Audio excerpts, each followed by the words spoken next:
Welcome back. Madal Virupakshappa ಪ್ರಕರಣ ಆಡಳಿತವನ್ನ ಮಾಡ್ತಾ ಇರುವಂತ ಬಿಜೆಪಿಗೆ ದೊಡ್ಡ ಮಟ್ಟದಲ್ಲಿ ಮುಜುಗರ ಮತ್ತೆ ಸಂಕಷ್ಟವನ್ನ ಅದರ ಜೊತೆಗೆ ಡ್ಯಾಮೇಜ್ ಅನ್ನ ತಂದಿಟ್ಟಿದೆ. ಮತ್ತೆ ಅಧಿಕಾರಕ್ಕೆ ಏರುವಂತ ಹುಮ್ಮಸ್ಸಿನಲ್ಲಿದ್ದಂತ ಬಿಜೆಪಿಗೆ ಇದು ಭಾರಿ ಹೊಡೆತ ಕೊಟ್ಟಿರುವಂತದ್ದು. ಮಾಡಾಳ್ ವಿರೂಪಾಕ್ಷಪ್ಪ ಹಗರಣದಿಂದ ಬಿಜೆಪಿಗೆ ತೀವ್ರ ಮುಜುಗರ, ಡ್ಯಾಮೇಜ್ ಕಂಟ್ರೋಲ್ಗೆ ಮುಂದಾಗಿರುವಂತದ್ದು ಕೇಸರಿ ಪಡೆ. ರಾಜ್ಯಕ್ಕೆ ಕೇಂದ್ರ ನಾಯಕರು ಭೇಟಿಯನ್ನ ಕೊಡ್ತಾ ಇದ್ದಾರೆ. ಅಭಿವೃದ್ಧಿ ಕುರಿತು ಈಗ ಪ್ರಚಾರವನ್ನ ಮಾಡುವಂತಹ ಒಂದು ಕೆಲಸವನ್ನ ಮಾಡಬೇಕಾಗಿದೆ ಅಂತ ಹೇಳ್ತಾ ಇದ್ದಾರಂತೆ. ಬೇರೆ ಬೇರೆಯದ್ದೇ ರೀತಿಯಾದಂಥ ಒಂದು ಪ್ಲಾನ್ ಅನ್ನ ಮಾಡ್ಕೊಳ್ಳಾಗ್ತದೆ. ಈ ಡ್ಯಾಮೇಜ್ ಅನ್ನುವಂಥದ್ದು ಕಾಂಗ್ರೆಸ್ ಮತ್ತು ಜೆಡಿಎಸ್ಗೆ ಒಂದು ರೀತಿಯಾಗಿ ಬ್ರಹ್ಮಾಸ್ತ್ರ ಸಿಕ್ಕಂತಾಗಿದೆ. ಇದ್ರ ಬಗ್ಗೆ ಮತ್ತಷ್ಟು ಮಾಹಿತಿಯನ್ನ ನೀಡ್ತಾರೆ ನಮ್ಮ ಪ್ರತಿನಿಧಿ ಕೃಷ್ಣ. ನಮ್ಮ ಜೊತೆ ನೇರ ಸಂಪರ್ಕದಲ್ಲಿ ಜಾಯಿನ್ ಆಗ್ತಾ ಇದ್ದಾರೆ. ಕೃಷ್ಣ, ಮಾಡಾಳ್ ವಿರೂಪಾಕ್ಷಪ್ಪ ಪ್ರಕರಣ ಅಂತೂ ಮತ್ತೆ ಅಧಿಕಾರಕ್ಕೆ ಇರುವಂತ ಹುಮ್ಮಸ್ಸಿನಲ್ಲಿದ್ದಂತ ಬಿಜೆಪಿಗೆ ದೊಡ್ಡ ಮಟ್ಟದಲ್ಲಿ ಡ್ಯಾಮೇಜ್ ಆಗಿದೆ. ಅದರ ಜೊತೆಗೆ ಮುಜುಗರವನ್ನ ತಂದಿಟ್ಟಿರುವಂತದ್ದು. ಕಾಂಗ್ರೆಸ್ಗೆ ಅಸ್ತ್ರ, ಜೆಡಿಎಸ್ಗೂ ಕೂಡ ಅಸ್ತ್ರ ಆಗಿರುವಂತ ಹಿನ್ನೆಲೆಯಲ್ಲಿ ಯಾವ ರೀತಿಯಾಗಿ ಇದನ್ನ ತೇಪೆ ಹಚ್ಚುವಂತ ಕೆಲಸಕ್ಕೆ ಬಿಜೆಪಿ ಮುಂದಾಗ್ತಾ ಇದೆ, ಪ್ಲಾನ್ ಅನ್ನ ಮಾಡಿಕೊಂಡಿದೆ.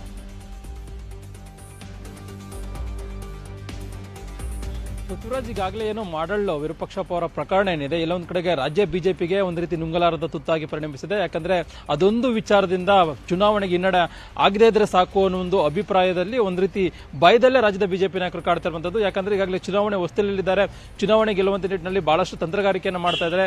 ಇಂತಹ ಸಂದರ್ಭದಲ್ಲಿ ಆಡಳಿತ ಪಕ್ಷದ ಶಾಸಕರ ಭ್ರಷ್ಟಾಚಾರ ವಿಚಾರನೆ ಈಗ ಬಹಿರಂಗ ಆಗಿರುವಂತದ್ದು. ಮತ್ತೆ ಸಾಧ್ಯವಾದಷ್ಟು ಮಟ್ಟಿಗೆ ಕಾಂಗ್ರೆಸ್ ಆಗಿರ್ಬೋದು ಮತ್ತೆ ಜೆಡಿಎಸ್ ಆಗಿರ್ಬೋದು ಈ ಒಂದು ವಿಚಾರವನ್ನ ದೊಡ್ಡ ಮಟ್ಟದಲ್ಲಿ ಪ್ರತಿಬಿಂಬಿಸ್ತಾ ಇದೆ. ಅದ್ರ ಜೊತೆಗೆ ಕಾಂಗ್ರೆಸ್ ಈಗಾಗಲೇ ಬಂದ್ಗೆ ಕೂಡ ಕರೆ ಕೊಟ್ಟಿದೆ.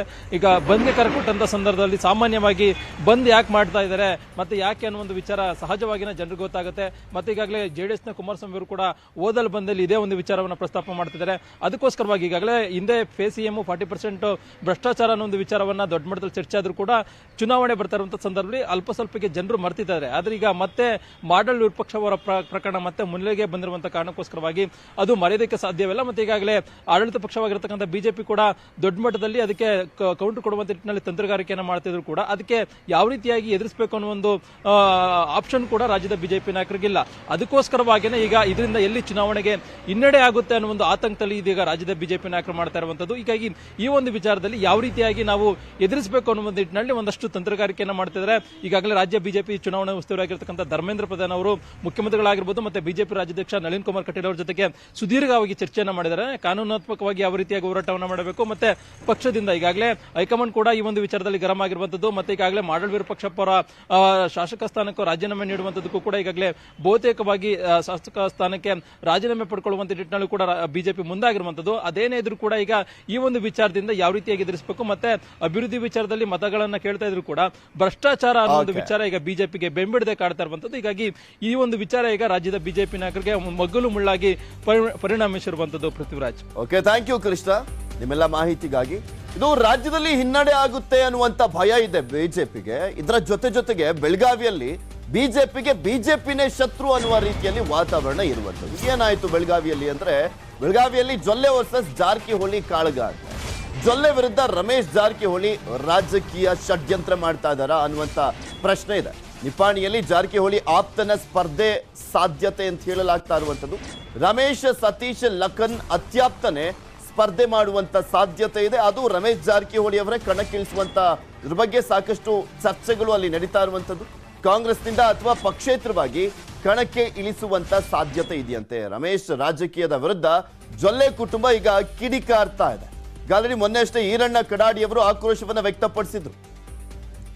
ಇದ್ರ ಬಗ್ಗೆ ಮತ್ತಷ್ಟು ಮಾಹಿತಿಯನ್ನ ನೀಡ್ತಾರೆ ನಮ್ಮ ಚಿಕ್ಕೋಡಿಯ ಪ್ರತಿನಿಧಿ ಲೋಹಿತ್ ನಮ್ಮ ಜೊತೆ ನೇರ ಸಂಪರ್ಕದಲ್ಲಿ ಜಾಯಿನ್ ಆಗ್ತಾ ಇದ್ದಾರೆ. ಲೋಹಿತ್, ನೋಡ್ತಾ ಇದ್ವಿ ರಮೇಶ್ ಜಾರಕಿಹೊಳಿ ವರ್ಸಸ್ ಲಕ್ಷ್ಮಿ ಹೆಬ್ಬಾಳ್ಕರ್. ಇದರ ಜೊತೆಗೆ ರಮೇಶ್ ಜಾರಕಿಹೊಳಿ ವರ್ಸಸ್ ಬೆಳಗಾವಿಯ ಅದರ್ ಬಿಜೆಪಿ ಲೀಡರ್ಸ್ ಅನ್ನುವ ರೀತಿಯಾದಂತ ಒಂದು ವಾತಾವರಣ ಕೂಡ ಇರುವಂತದ್ದು. ಬಿಜೆಪಿ ಪಕ್ಷದವರನ್ನೇ ರಮೇಶ್ ಜಾರಕಿಹೊಳಿ ಟಾರ್ಗೆಟ್ ಮಾಡ್ತಾ ಇದ್ದಾರೆ ಅಂತ ಏನ್ ಹೇಳಲಾಗ್ತಾ ಇದೆ, ಇದಕ್ಕೆ ಯಾವ ರೀತಿಯಾದಂತ ಪಕ್ಷದಲ್ಲಿ ಅಸಮಾಧಾನ ಇದೆ ಅಂತ?